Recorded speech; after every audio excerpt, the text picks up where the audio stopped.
오늘 우리에게 주시는 하나님 말씀 묵록합니다. 사도행전 5장 27절에서 32절까지 말씀을 묵록합니다.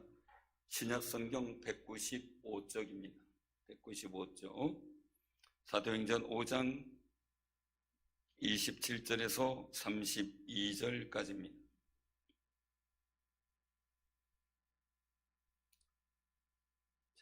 봉독하겠습니다. 그들을 끌어다가 공회 앞에 세우니 대제사장이 물어 이르되 우리가 이 이름으로 사람을 가르치지 말라고 엄금하였으되 너희가 너희 가르침을 예루살렘에 가득하게 하니 이 사람의 피를 우리에게로 돌리고자 함이로다. 베드로와 사도들이 대답하여 이르되 사람보다 하나님께 순종하는 것이 마땅하니라. 너희가 나무에 달아 죽인 예수를 우리 조상의 하나님이 살리시고 이스라엘에게 회개와 제사함을 주시려고 그를 오른손으로 높이사 임금과 구주로 삼으셨느니라. 우리는 이 일의 증인이요 하나님이 자기에게 순종하는 사람들에게 주신 성령도 그러하니라 하더라. 아멘. 하나님의 사랑이 우리 성도님들과 함께 하시기를 주님의 이름으로 축원합니다. 지난주는 대림절 첫 번째 주일로 예배를 드렸고 오늘은 대림절 두 번째 주일로 드려지게 됩니다.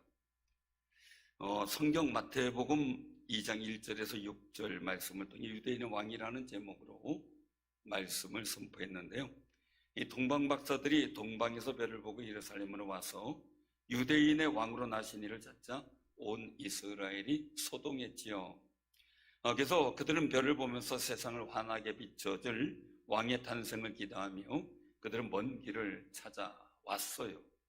위대한 왕의 탄생을 바라며 경배하기를 원하는 이방인들의 모습이 보이고 아기를 찾아 죽이려고 하는 헤롯 왕의 행동이 보였습니다. 대조를 이루죠. 우리는 이것을 통해서 기억할 것은 첫째는 예수님이 만왕의 왕이신 것을 고백해야 됩니다. 두 번째는 우리가 영적 전쟁의 승자가 되기를 소원해야 됩니다. 이유는 예수님 왕 되신 일들을 방해하고 막는 영적 역사가 있고 그렇다 예수의 증거를 가져 우리를 향해 대적하는 어둠의 영이 있기 때문입니다. 또 세상 정사와 권세가 있기 때문이죠. 세 번째는 말씀을 따라 살 때 예수님을 왕으로 인정하는 삶이 되는 겁니다. 유대인들이나 헤롯 왕이 버린 만왕의 왕이신 예수 그리스도를 우리의 왕으로 마음속 깊이 모셔드리는 고백이 여러분들 삶 속에 넘쳐나기를 바랍니다. 만왕의 왕으로 오신 예수님 내 마음에 모십니다. 우리의 왕으로 오시옵소서 고백하며 사는 귀한 삶이 되시기를 바랍니다. 본문 말씀을 보면요, 사도들이 민간의 기사와 표적을 많이 행하게 되었다라고 말씀하셨어요. 그리고 믿는 무리가 날로 더해졌어요. 근데 반면 다른 일들도 생겼는데 어쨌든 중요한 것은요, 민간의 기적과 표적이 많이 있어 믿는 사람의 무리가 점점 늘어난 것처럼 우리 교회도 이런 역사가 있기를 소원하며 기도해 주시기를 바랍니다. 근데 반대적인 일들은요, 예수님을 전하는 사도들을 능욕하고요, 일체 복음을 전하는 일을 못하도록 적극적으로 방해하는 무리들이 있었다는 거죠. 대제사장과 사두개인들의 당파죠. 이들은 사내들인 공회의 실세들이에요. 그래서 사도들이 나타내고 있는 예수의 이름을 통한 표적과 기사를 보고 시기가 가득했다고 17절에 말씀하셔요. 그래서 이 사도들을 잡아다가 옥에 가둔 거예요. 그런데 놀라운 일이 일어납니다. 사도들이 갇혀있던 옥문이 단단히 잠겨 있어요. 지키는 간수들도 그냥 있었어요. 감시하고 있었던 거예요. 그런데 아침에 보니까 사도들이 없어졌어요. 깜짝 놀라 소동했는데 알고 봤더니 제자들이 새벽부터 성전에 가서 가르친 거죠. 제자들을 잡아다가 공회에 세우고 공의 앞에서 예수님의 이름으로 가르치지 말라고 한 말을 가지고 겁박을 주죠. 제자들이 갇혔지만 하나님은 그들을 끌어내서 하나님께 영광된 역사를 일을 하라고, 쉬지 말고 하라고 구원의 역사를 주신 건데 말입니다. 제자들은 그 속에 답변을 간단하게 합니다. 사람보다 하나님께 순종하는 것이 마땅하다. 할렐루야. 이게 중요한 거죠. 생명의 위협을 느껴요. 이런 상황에서 어떻게 이런 대답을 할 수가 있었을까? 이런 용기는 이스라엘에게 제사함과 회개의 길을 여시기 위해 예수님을 하나님 오른손으로 높여서 임금과 구주가 되셨다는, 그 구주를 삼으셨다는 사실을 믿는 담력이 있었기 때문입니다. 사랑하는 성님들, 이런 본문을 통해서 우리가 깨달아야 될 귀한 은혜가 있습니다. 첫 번째는요, 예수님을 임금으로 인정하면 예수님은 우리의 구주가 되십니다. 제자들이 생명의 위협과 예수 이름으로 가르치지 말라는 말로 겁박을 당하면서도 생명의 말씀을 전하는 데는 이유가 있습니다. 주의 사자가 옥문을 열고 이들을 이끌어내었어요. 그래서 하나님께서 그렇게 하신 목적을 19절, 20절에서 말씀하는데요. 생명의 말씀을 백성들에게 전하라는 거예요. 생명의 말씀은 복음이죠. 하나님께서는요, 우리에게 기도 응답을 주시고 하나님께서 특별한 은총의 역사를 보여주셨을 때 그때는 좋다 할렐루야만 아니라 분명히 이것은 나를 통해서 하나님께서 영광을 이루실 특별한 목적이 있다라는 사실을 우리 잊지 말아야만 합니다. 그리고 그 은혜를 찾아야 돼요. 예수님을 전하고 교회를 세우는 것, 하나님의 기본적인 목적이죠. 그 속에서 내가 어떻게 하나님의 거룩한 역할을 감당할까?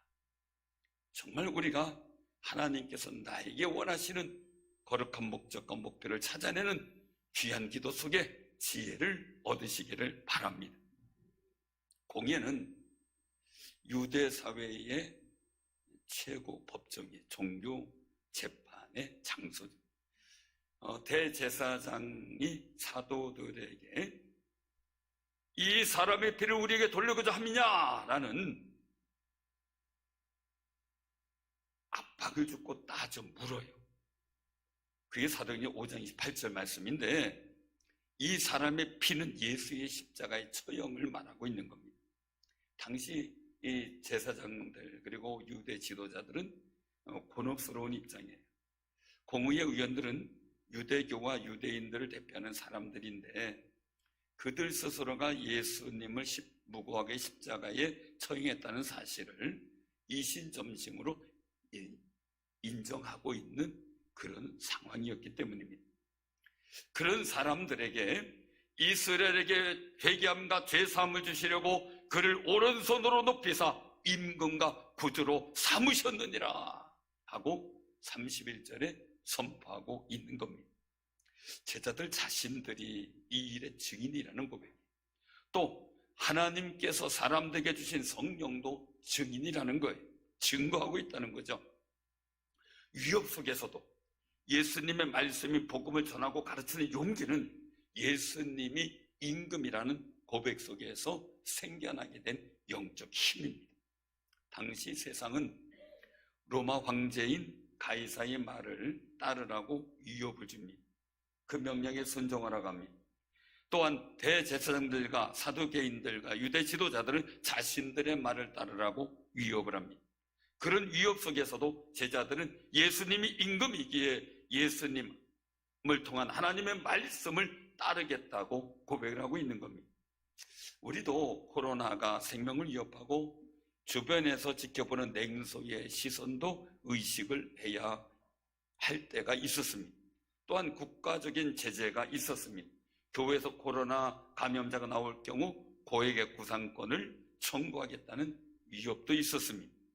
그래도 우리는 끝까지 포기하지 않고 예배를 드렸죠. 10명 이하들이라면 10명 이하로, 15명, 15명, 또 50명이면 50명. 우리가 방역에 대한 최선을 다하면서 예배는 쉬지 않는 이유, 바로 하나님 아버지가 왕이시고 그분이 우리에게 예배하라고 명하셨기 때문인 겁니다.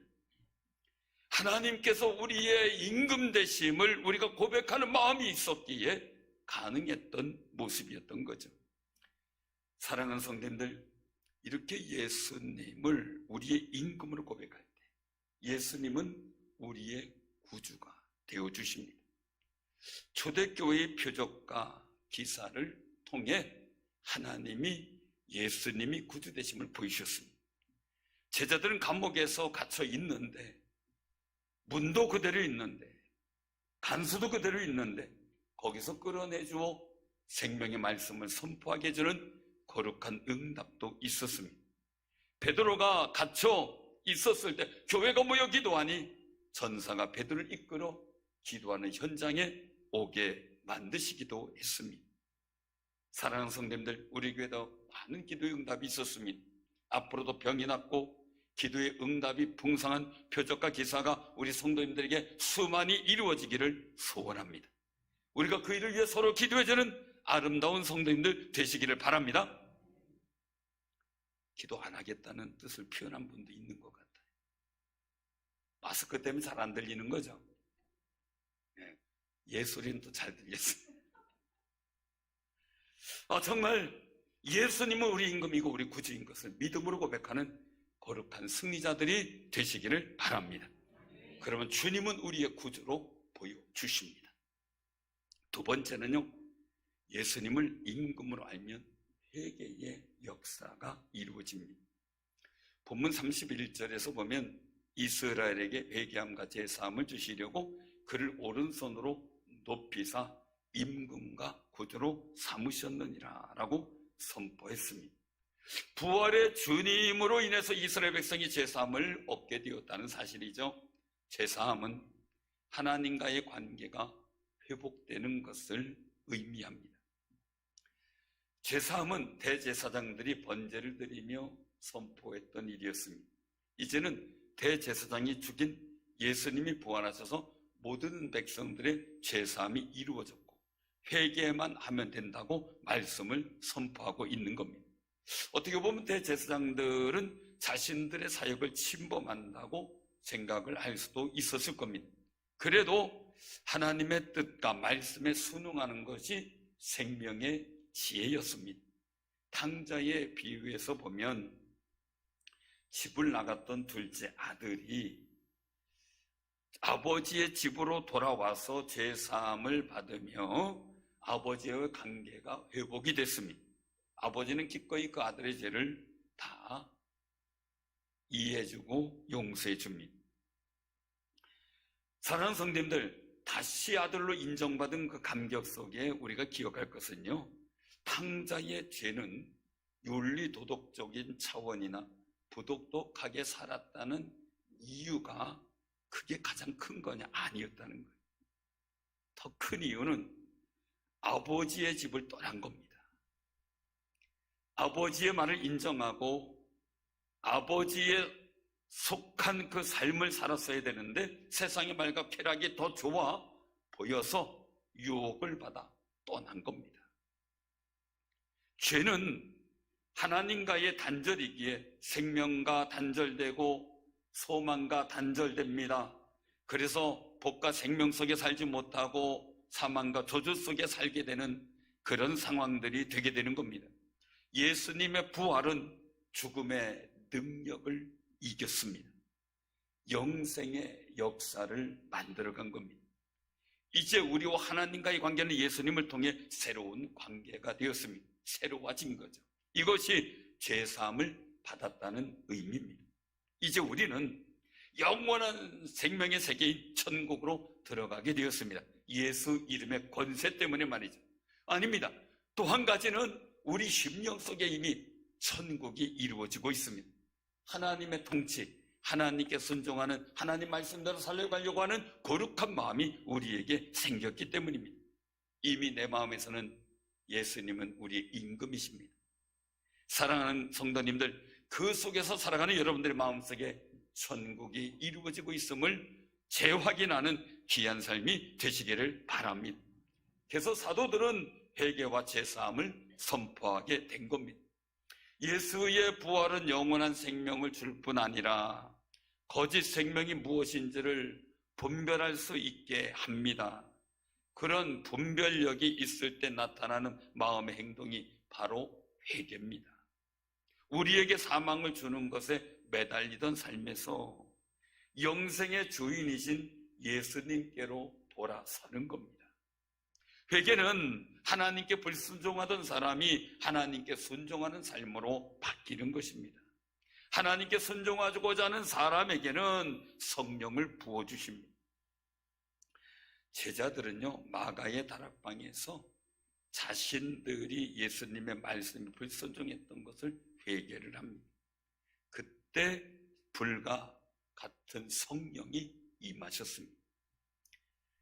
사람에게 순종하기보다 하나님께 순종하기에 최선을 다했던 사도들은 사람보다 하나님께 순종하는 것이 마땅하니라 라고 고백을 합니다. 왜요? 한번 배반했던 아픔을 알고 있기 때문입니다. 회개한 성도는 세상의 말을 거부합니다. 하나님의 말씀에 순종하려 합니다. 회개하지 못한 성도는 아직도 세상의 말에 위협에 굴복합니다. 하나님의 말씀을 그래서 포기합니다.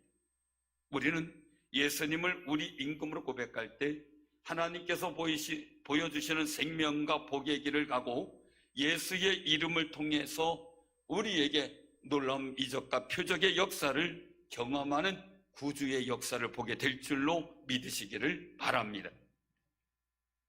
세 번째는 예수님을 임금으로 알면 행복하게 됩니다. 사도 바울은 스스로 박해자, 폭행자, 아주 죄인 중에 괴수 이렇게 표현했던 사람입니다. 그런데 이 빌립보서 3장 7절 8절에서 그는 고백하는데 완전히 달라졌습니다. 내 주 그리스도 예수를 아는 지식이 가장 고상하다라고 고백을 했습니다. 그래서 예수님을 위해서 그동안 소중하게 생각했어요. 유익하게 생각했어요. 그리고 대제사장들의 심부름하는 거 좋아했어요. 율법주의가 너무 좋았어요. 교인들을 핍박하고 감옥에 가두고 돌로 쳐서 죽이는 것이 너무나 자기의 의협심을 나타내는 증거가 되기도 했어요. 그런데 그 모든 것을 잃어버리고 배설물로 여겼다. 그 모든 특권도 다 잃어버렸다는 거예요. 그래서 배설물로 여기는 상황들이 오히려 그리스도를 위하여 다해로 여기는 가치관을 가졌는데 가치관 변화가 이루어진 겁니다. 모든 것을 해로 여기면 그리스도를 얻고 예수 안에서 발견되는 자기의 모습이 있었기 때문이었어요. 그래서 예수님 안에서 자기가 발견되기를 애썼던 모습 속에 거기에 반대되고 했던 그동안 아무리 귀하고 소중했던 거라도 잃어버리고 배설물처럼 여겼다는 거죠. 사랑하는 성도님들, 우리가 신앙생활하는 건 왜 합니까? 받기 위해서다라고 얘기를 하죠. 천국 가기 위해서다라고 얘기를 하죠. 예수님께서는 수고하고 무거운 짐진 자들아 다 내게로 오라 내가 너희를 쉬게 하리라 말씀하셨어요. 헬라어로 쉬게 하리라, 그 헬라어는 행복하게 하리라, 만족하게 하리라, 그런 뜻을 갖고 있는 겁니다. 사랑하는 성도님들, 예수님을 임금으로 모실 때 여러분들이 나의 모든 짐을 주님께 맡기고 내가 주 안에서 행복감을 누리는 아름다운 평안의 역사가 체험되어지는 은혜가 있기를 바랍니다. 전쟁에 나서기 전에 이 알렉산더 대왕은 지혜를 얻기를 원했어요. 그래서 철학자 이 디오게네스에게 찾아갑니다. 디오게네스가 왕에게 물어요. 세계를 정복한 다음에 뭘 원합니까? 알렉산더는 그렇게 얘기를 합니다. 평화롭게 인생을 즐기지요 라는 대답이었습니다. 그래서 다시 디오게네스가 묻습니다. 세계를 정복하기 위해 그렇게 수고하지 않아도 지금 얼마든지 평화롭게 인생을 즐길 수 있습니다 라고 대답을 하는 거예요. 거기에 알렉산더 대왕은 아무런 얘기도 못하지요.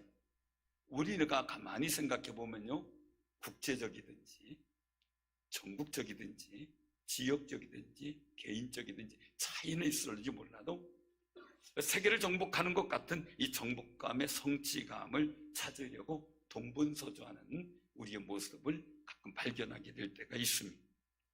그러면 내가 어떤 일을 성취하고 최선을 다했을 때 이루었을 때 그 다음은 무엇입니까?